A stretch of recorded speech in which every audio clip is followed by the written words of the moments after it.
আমি সকাল সকাল ঘুম থেকে উঠে এসে বললাম মাঠে। বাবা বলেছিল মাঠে যেতে, তাই কিন্তু কি কারণে আমাকে মাঠে পাঠালো সেটাই আমি জানি না। আমি সকাল সকাল মাঠে এসেছিলাম আর কোনো রোদ টোদ ছিল না, তাই মাঠে এসে এই রকমের ঘাস ফুল দেখতে পেলাম, কিন্তু নাম টাম জানি না কি ফুল এগুলো, দেখতে হেভি সুন্দর লাগছিল। তখনই দেখতে পেলাম সূর্য মামা পাশ থেকে উকি মারছে। এবার বুঝতে পারলাম আমাকে কেন মাঠে পাঠিয়েছে। মাঠে পাঠিয়েছিল করলা তুলতে।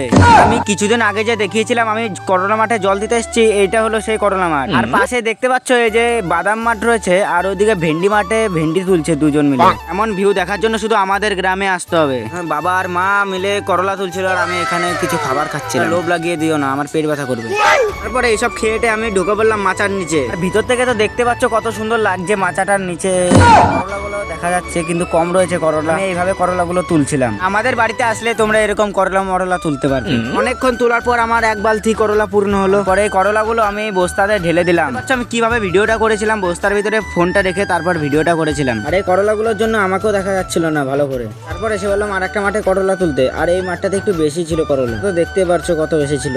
মানে এত কাজ করছিলাম তো, তাই আমার খিদে পেয়ে গেল। এটা ভাবতে ভাবতে দেখছি আমার সামনে একটা করলা ঝুলছে, এটাকে নিয়ে কামড় লাগিয়ে দিলাম। এতে কি তিতা, খেলাম না। মাঠে যেমন রোদ ছিল তেমন ছিল হাওয়া। কেউ আমার সাথে যাবে নাকি গোয়া?